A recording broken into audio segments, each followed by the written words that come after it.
Monsieur Adamou Moussa, directeur du cabinet du garde des Sceaux, ministre de la Justice et de la Législation. Monsieur Badirou Lawani, conseiller à la Cour suprême. Monsieur Nyansomon Florent, directeur général de l'Agence nationale de recouvrement des avoirs confisqués et saisis en RACS. Monsieur le Président de la Chambre des huissiers, Monsieur le Président de la Chambre des commissaires-priseurs, Mesdames et Messieurs les représentants du bâtonnier et de la Chambre des notaires, Mesdames et Messieurs les directeurs centraux et techniques des différents ministères ici représentés, Mesdames et Messieurs les directeurs généraux de toutes les structures et organismes sous tutelle des différents ministères ici représentés, Mesdames et Messieurs les chefs de juridiction, Mesdames et Messieurs les responsables de parquet, Mesdames et Messieurs les chefs de greffe, Mesdames et Messieurs, en vos rangs, grades, titres et qualités respectifs, distingués invités, Mesdames et Messieurs, l'Agence nationale de recouvrement des avoirs confisqués et saisis en RACS a été créée par le décret numéro 2022-563 du 12 octobre 2022. Elle a pour mission d'assurer sur l'ensemble du territoire national et sur mandat de justice le recouvrement de tous avoirs, quelle que soit leur nature, saisis, confisqués ou faisant l'objet d'une mesure conservatoire dans le cadre d'une procédure pénale qui lui sont confiés et nécessitant pour leur conservation ou leur valorisation des actes d'administration ou d'aliénation. Elle est également compétente pour le recouvrement de tout bien criminel saisi ou confisqué en exécution de décisions judiciaires consécutives à toute procédure pénale relative aux affaires de blanchiment de capitaux, de financement du terrorisme et de prolifération des armes de destruction massive. Le décor ainsi planté en dit long sur ce qui nous réunit ce matin dans cette salle du CEDIJ. Au nom du comité d'organisation, nous vous souhaitons à tous et à chacun la bienvenue. Pour ouvrir notre séance de travail, nous aurons une cérémonie qui sera marquée par deux allocutions. L'allocution de bienvenue du directeur général de l'ANRACS et l'allocution d'ouverture du directeur de cabinet représentant le garde des Sceaux, ministre de la Justice et de la Législation. Avec votre accord, je voudrais très respectueusement demander au directeur général de l'ANRACS de bien vouloir nous délivrer son mot de bienvenue. Merci, Monsieur le secrétaire général adjoint. Monsieur le directeur de cabinet,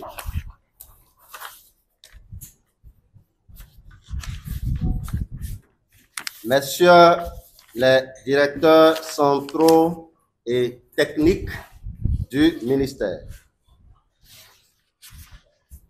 Messieurs les membres du conseil, mesdames et messieurs les membres du conseil d'administration de l'Agence nationale de recouvrement des avoirs confisqués et saisis. Monsieur le représentant du bâtonnier de l'Ordre des avocats, Monsieur le président de la Chambre nationale des huissiers du Bénin, Monsieur le président de la Chambre nationale des commissaires priseurs, Messieurs les chefs, Mesdames et messieurs les chefs de juridiction et de parquet, Mesdames et messieurs les greffiers en chef des cours et tribunaux, Mesdames et messieurs les invités en vos rangs, grades et qualités respectifs. C'est pour moi un plaisir de vous souhaiter la bienvenue à cet atelier dont le thème est l'approche fondée sur la confiscation des avoirs criminels, un outil d'efficacité de la lutte contre la criminalité économique et financière.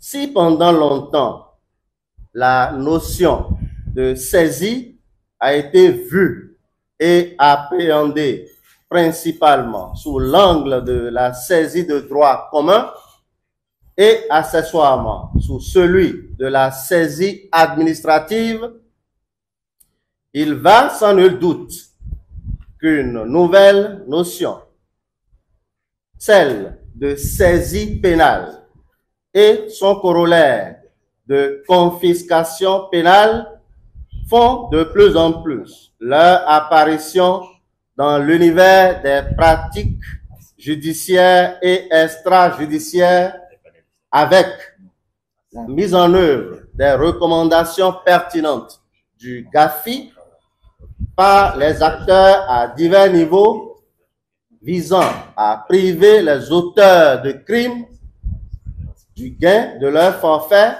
afin que le crime ne profite plus à son auteur, et la création d'un organe devant se charger du recouvrement et de la gestion des avoirs objets de saisie ou de confiscation. Ces innovations, si elles permettent au pays de se conformer aux exigences des partenaires techniques et financiers à travers les conformités organiques et techniques, ne vont pas sans bouleverser des acquis dans la pratique. En effet, l'arrivée de l'agence et les nouvelles notions qui vont avec appellent de la part des acteurs à divers niveaux de la chaîne de lutte contre le crime financier d'intégrer à leur pratique quotidienne l'existence de l'agence avec possibilité d'une interaction, d'une part, et de développer par conséquent des réflexes allant tantôt dans le sens de l'action, tantôt dans celui de l'abstention face à des situations en vue d'une synergie d'action dans l'harmonie. D'autre part, le présent atelier, de par les problématiques à développer, vise à planter le décor avec l'espoir que d'autres suivront pour aborder des thématiques spécifiques en fonction des besoins et de l'évolution, afin d'assurer la cohésion entre les différents maillons de la chaîne de lutte contre la criminalité économique et financière pour espérer un succès éclatant de la prochaine évaluation pays prévue dans quelques années. Convaincu de l'utilité de cet atelier et espérant que nous en tirerons tous le meilleur profit, je tiens à exprimer ma gratitude envers tous envers tous les participants et les intervenants pour leur engagement et leur dévouement. Votre présence et votre participation sont essentielles pour le succès de cet atelier et pour l'avancement de notre cause. Merci pour votre attention.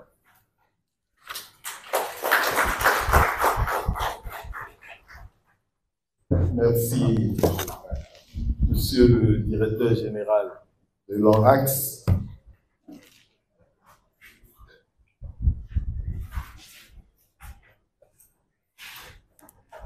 Je voudrais à présent très respectueusement demander au directeur du cabinet du garde des Sceaux, ministre de la Justice et de la Législation, de bien vouloir prononcer son allocution.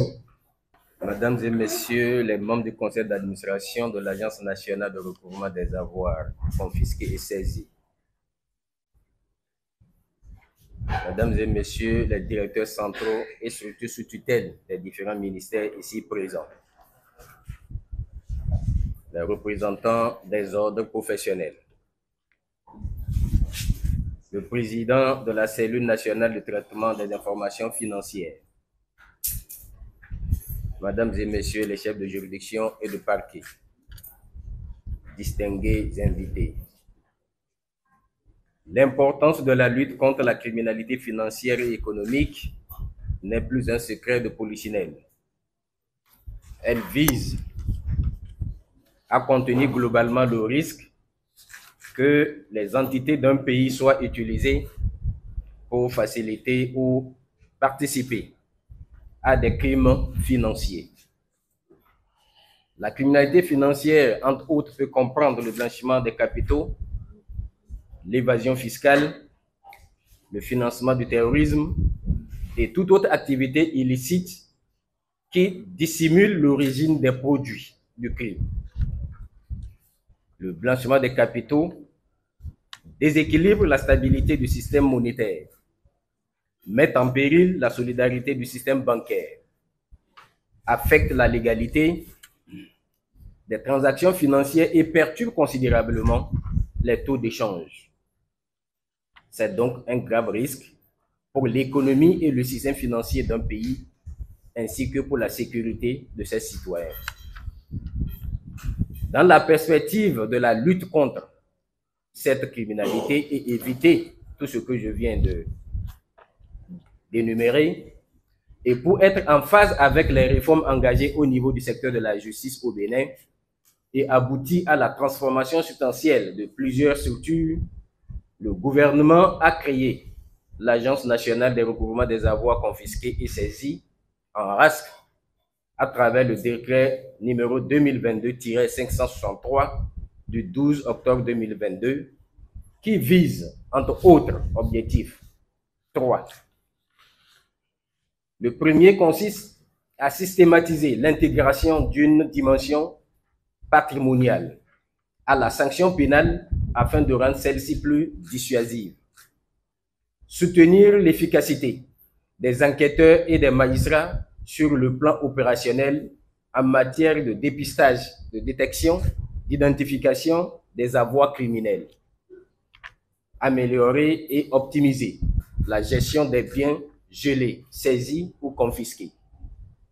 Mesdames et Messieurs, pour atteindre efficacement ces objectifs, il est nécessaire d'amener l'ensemble des acteurs au même niveau d'information et de comprendre ou des invités à la compréhension afin de rendre la lutte plus efficace et prospère.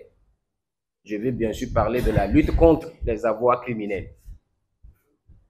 Ce faisant, notre pays s'inscrit dans la même logique que les organismes internationaux de lutte contre les activités criminelles, dont notamment le réseau inter-agences en matière de recouvrement des biens pour l'Afrique de l'Ouest, le groupe d'action financière GAFI et le groupe intergouvernemental d'action contre le blanchiment d'argent en Afrique de l'Ouest, GIABA, qui ne cessent d'actualiser leur politique criminelle afin de minimiser et de contenir les effets de la criminalité sur les économies nationales. C'est pourquoi il est envisagé l'organisation du présent séminaire qui vise 3 objectifs que sont comprendre les enjeux de la lutte contre la criminalité financière, comprendre les notions de saisie, de gel, de confiscation et leurs implications surtout, comprendre le rôle des autorités d'enquête, de poursuite pénale et de jugement dans les saisies et confiscations en matière pénale. À travers ces objectifs, vous mènerez sous la vision éclairée des consultants connus pour leur savoir-faire, des discussions et partagerez des expériences aux fins de renforcer nos pratiques dans la lutte contre la criminalité financière. Il s'agira d'envisager des débats sur certaines pistes, à savoir de mieux cerner les missions de l'agence et l'interaction entre elle, je vais parler de l'ANRAX, et ses partenaires stratégiques, de maîtriser certaines notions relatives aux critères de performance de la lutte contre la criminalité financière selon le GAFI et des nuances entre les différents types de saisie ou confiscation et donc le métier qui est le vôtre.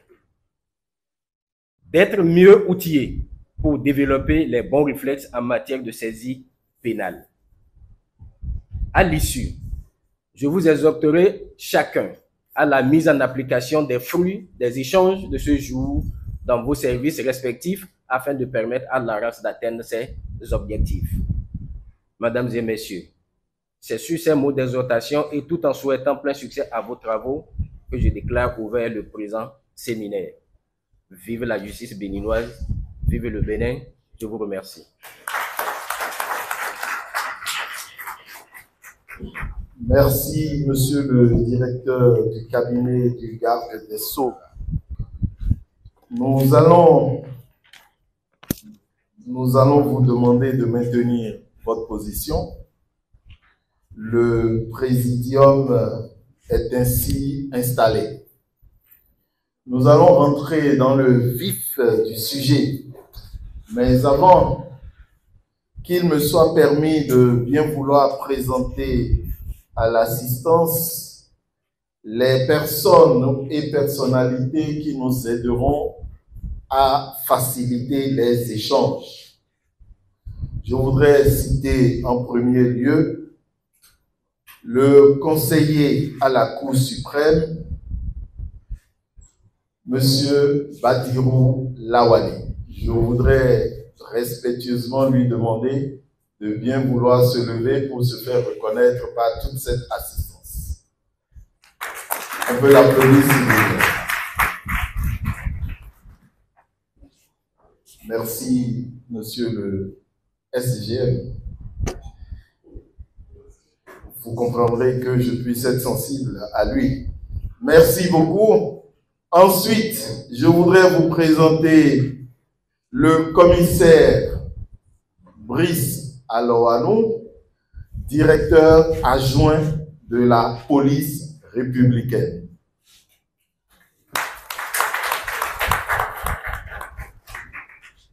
Et enfin, nous avons un consultant, monsieur Martial Adjaï. Merci beaucoup. Sans autre transition, nous allons rentrer dans la première thématique qui consiste à parler des exigences des normes internationales pour une efficacité de la lutte contre la criminalité économique et financière. Nous avons un workshop, c'est une séance de travail qui va être très millimétrée et donc sans autre formalité, nous engageons. Pendant que les consultants présentent, les autorités pourront se retirer tranquillement. Et donc, nous allons rentrer dans les premières présentations. Nous allons laisser la parole à monsieur Martial Adjaï pour commencer les présentations. Il convient que nous puissions démocratiquement choisir les gens qui vont diriger nos travaux. On m'a reproché une tendance ou une dérive autoritaire en installant d'office un présidium qui d'ailleurs conteste avec véhémence mon choix. Donc, de façon démocratique, nous allons demander de façon démocratique au PCA à Taï de bien vouloir prendre la tête de ce présidium. Si vous êtes d'accord avec moi, vous applaudissez, s'il vous plaît. Merci beaucoup. Merci. Ensuite, nous allons avoir un rapporteur. Et pour rapporter les travaux, je voudrais demander à la PR TPI Porto Novo de bien vouloir accepter cette charge si vous l'applaudissez. Sans applaudissements, elle ne va pas se lever. Oui, PR, venez. Merci beaucoup. Ça, c'est démocratique, non?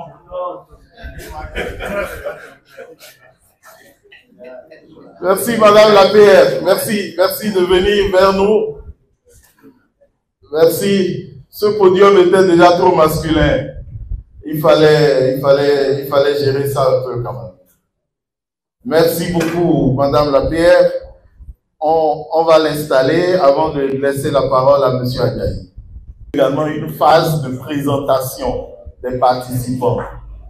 Nous n'allons pas sacrifier à une présentation individuelle, mais il est intéressant quand même que chacun sache les structures qui sont représentées.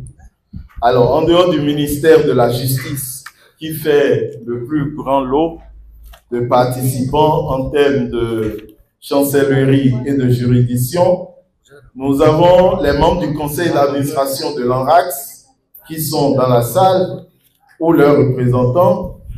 Ensuite, nous avons le représentant du MEF ou de la Direction générale du Trésor de la comptabilité. Nous avons également dans la salle les responsables des différents ordres professionnels, judiciaires, et nous avons les responsables des structures ci-après: police républicaine, ALDF, CENTIF, port autonome, impôts, douane, caisse de dépôt et de consignation, CDC, trésor, et j'en ai fini. Voilà toutes les structures qui sont dans la salle. Pendant les échanges tout à l'heure, en intervenant, nous allons finaliser les présentations. Et je voudrais laisser la parole au président du présidium pour autoriser M. Adjaï à prendre la parole.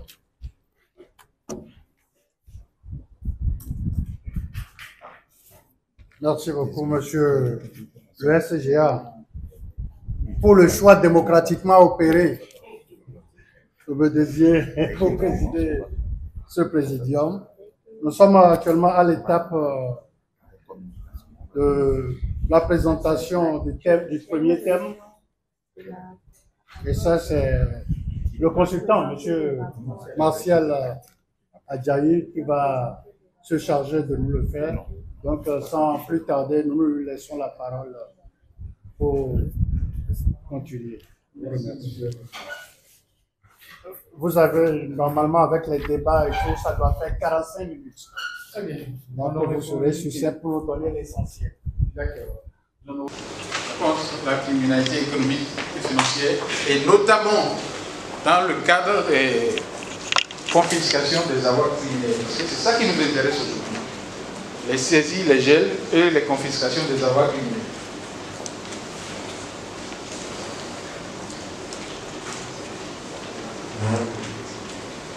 Alors, cette convention exige des États qu'ils adoptent des mesures qui se relèvent nécessaires pour permettre la confiscation.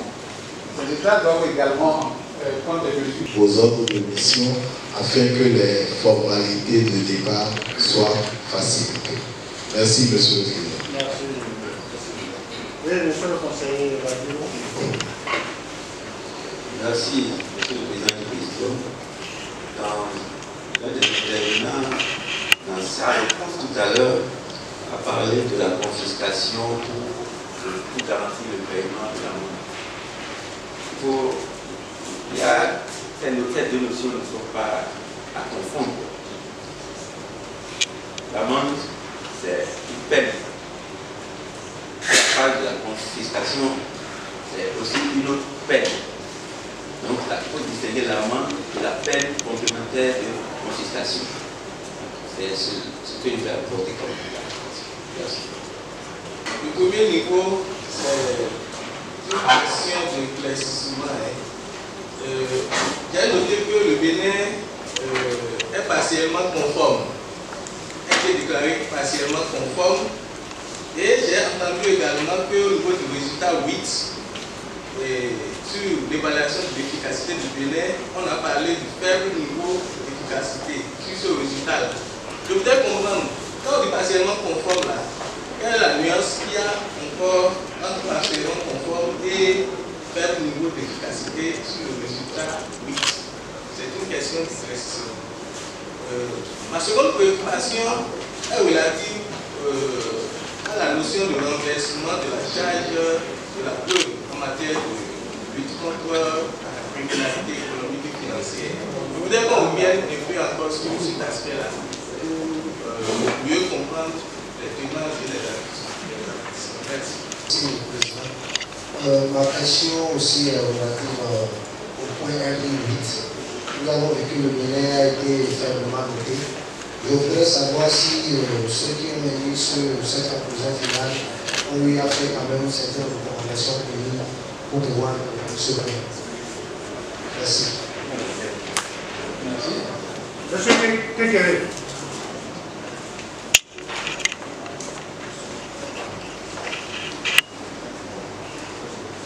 Merci. Mon intervention, c'est beaucoup plus de compléments. Ces dernières années, j'ai beaucoup. Vous allez parler un peu plus fort, s'il vous plaît. Pardon? Vous allez parler un peu plus fort. D'accord. Je disais que mon intervention sera beaucoup plus quelques compléments et peut-être attirer l'attention sur un ou deux aspects des recommandations, parce que pour avoir collaboré ces 2 ou 3 dernières années avec le Chiaba, le DAFI, dans le cadre de la lutte contre le terrorisme. Alors, je pense que les recommandations, il faut qu'on se mette clairement dans la tête que ce n'est pas une imposition. Le rôle du GAFI, je pense que vous allez le confirmer, c'est d'amener les États à une lutte beaucoup plus efficace dans un État de droit. C'est pourquoi la recommandation 4, le point F, c'est très discutable au niveau des États, même en Europe. Et quand vous dites que, pour moi, c'est un risque d'une justice équitable. Si une autorité peut décider unilatéralement de la confiscation, l'idéal de cette recommandation, c'est d'inciter les États plutôt à mettre en place des outils objectivement vérifiables qui permettront à une autorité de prendre cette mesure. Parce que la tendance aujourd'hui, oui, le Bénin est un État de droit, mais d'autres États utilisent souvent la lutte contre le terrorisme, le blanchiment d'argent, pour atteindre d'autres objectifs qui ne sont pas des objectifs d'un État de droit. Donc je pense qu'il ne faudrait pas qu'on prenne les recommandations du GAFI comme une parole d'évangile. C'est aux États de mettre en place des outils d'un État de droit qui permettent à des autorités de prendre ces mesures-là de façon objectivement vérifiable. Ça, c'est ma première contribution. La deuxième, je citerai le cas du Mali où je viens de faire 2 ans de mission.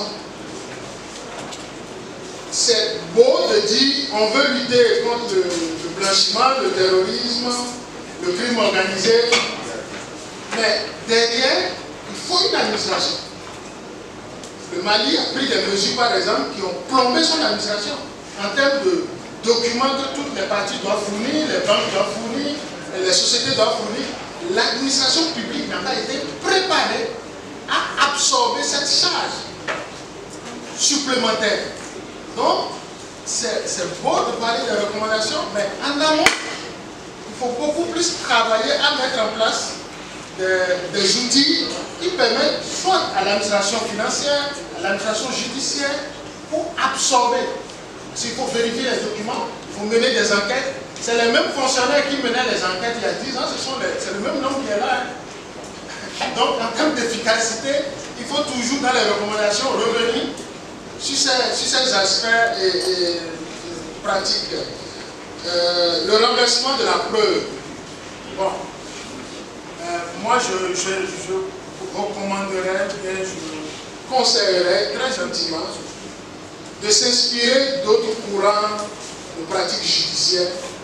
Ce qui fait la beauté d'un procès, c'est quand vous arrivez à prouver la culpabilité ou la non-culpabilité de quelqu'un en dehors même de la personne, en dehors même des éléments que la personne a.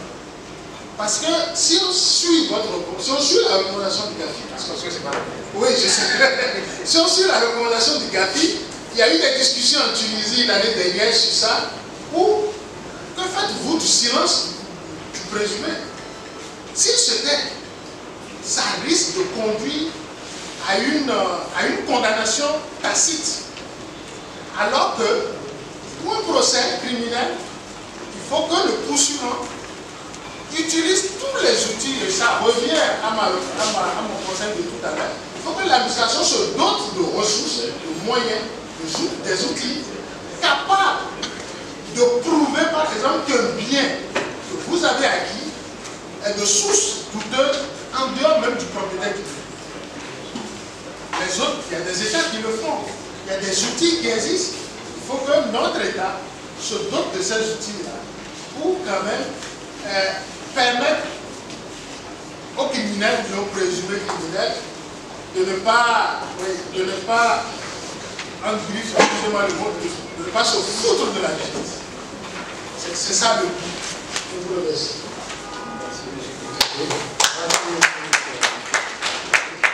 C'est des questions d'option et de controverse doctrinale, souvent le courant dans lequel on s'insère. Monsieur Pogo. Madame Pogo. Je vous remercie bien, Monsieur le Président. Je suis très ravie de prendre part à cet atelier qui coïncide bien avec la Journée internationale de la prévention et de la lutte contre la criminalité transnationale organisée. Alors, c'est une préoccupation et en même temps une contribution. Je voudrais faire remarquer l'importance de la coopération internationale quand il s'agit de la confiscation des avoirs criminels, étant donné que le crime aujourd'hui est transnational et implique plusieurs acteurs qui géographiquement pourraient se retrouver dans différents pays. Il est très important de relever cet aspect et de travailler également de façon efficace à mettre en place des mécanismes efficaces pour pouvoir atteindre ces destinations afin de nous assurer de réellement saisir ces avoirs criminels, quelle que soit leur localisation géographique. Je vous remercie. Merci beaucoup. Merci, madame. Oui, c'était le dernier. Vous avez la parole. C'est d'abord M. Sedolo qui a posé quelques questions d'éclaircissement sur la notion de renversement de la preuve, la nuance entre partiellement conforme et... Alors, je vais laisser la parole à M. Anoroni, qui est évaluateur, qui utilise les outils du GAFI pour donner la question. Merci. Je pense que à la dernière évaluation, et malgré la dernière évaluation intervenue en 2019, malgré les progrès enregistrés par le pays à travers les rapports de suivi, le Bénin est toujours doté partiellement conforme pour la recommandation 4. Qu'est-ce que cela veut dire? Cela veut dire qu'au Bénin, nous avons encore des lacunes majeures pour satisfaire à cette recommandation. Nous sommes là en termes de conformité technique. Est-ce que le Bénin s'est doté d'une législation appropriée sur le sujet? Est-ce que le Bénin a mis en place des organes sur le sujet? est-ce que ces organes-là, en termes de compétences, en termes de ressources, arrivent à faire le travail? Et ça nous renvoie directement aux résultats immédiats qui mesurent l'efficacité. Vous avez pris des lois, vous avez pris des législations, vous avez mis en place des organes qui travaillent. Est-ce que le travail arrive à combler, à satisfaire réellement ce qui est contenu dans les recommandations, ce qu'on appelle les résultats immédiats?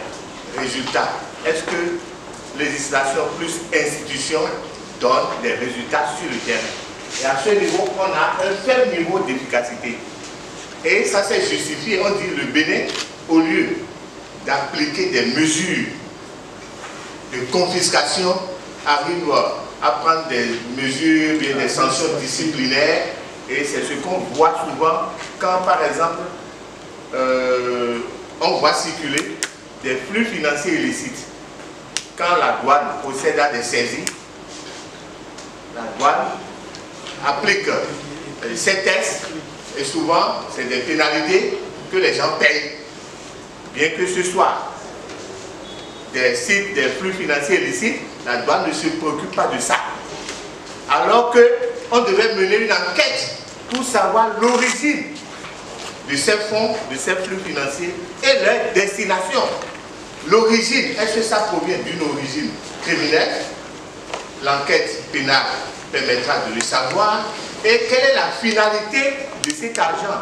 Qu'est-ce qu'on va aller faire avec l'argent? Est-ce que ça va servir à un objectif licite ou ça va servir par exemple à financer le terrorisme ou bien à corrompre des acteurs de la lutte? Donc il faut à chaque fois qu'on prenne ces mesures d'enquête pour arriver à savoir si le flux financier est illicite ou pas, d'où, dès que c'est illicite, on procède à leur saisie et après, et par jugement, à leur confiscation. Voilà un peu le mécanisme. Donc le Bénin est faible à ce niveau. Suite à l'évaluation des recommandations ont été faites. Des recommandations ont été faites. Les notions de renversement de charge, de la charge de la preuve, c'est des notions très complexes. Donc, et il y a beaucoup de discussions, beaucoup d'échanges sur le sujet. Ce qui intéresse, nous allons voir dans la suite, c'est les actifs.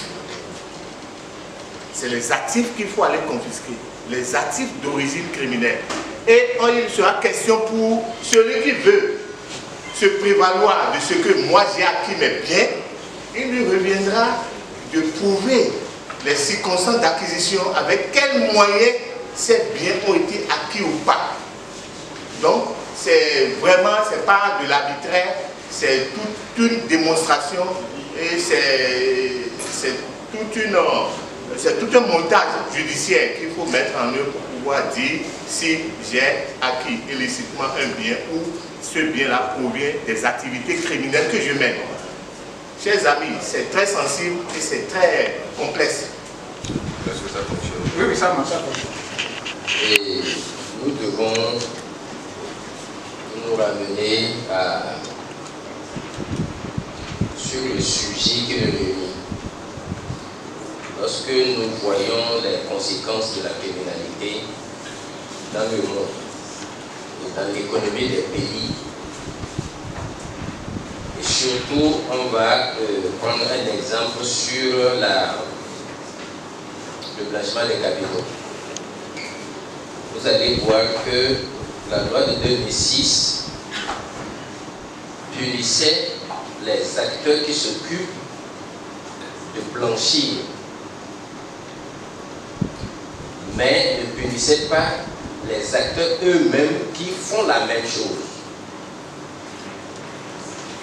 On en est arrivé à la loi de 2018, si mes souvenirs sont bien, qui punissent l'autofinancement ou l'auto-blanchiment des capitaux. Et quand vous lisez ces textes, vous allez voir quelques insuffisances que la loi a rattrapées, mais qui aujourd'hui embrouillent beaucoup d'acteurs judiciaires. De sorte même que l'intention criminelle qui fait partie des éléments constitutifs de l'infraction. Dans le sens de blanchiment de capitaux, la loi dit que vous êtes censé savoir un premier élément. Vous êtes censé savoir l'origine frauduleuse ou criminelle du bien que vous recevez. Autrement dit, dès que je rentre à la maison, dès que j'offre un portable à mon épouse, elle doit pouvoir me dire, chérie, où est-ce que vous avez trouvé l'argent pour acheter ce portable? Quelle valeur? Quelle valeur? Parce qu'elle connaît probablement mon salaire, elle connaît nos charges. Donc elle sait à peu près ce qui nous reste pour notre petite économie et pour notre survie. Est-ce que je peux me permettre de lui offrir un tel présent? C'est pour revenir à la notion de la charge de la preuve. À partir du moment où vous avez un revenu fiscal qui est connu, des charges fiscales qui sont connues, lorsqu'on fait la mathématique, la soustraction, on sait ce qui vous revient, ce qui vous reste, de façon annuelle. Mais comment vous pouvez avoir des biens de valeur supérieure à vos propres économies?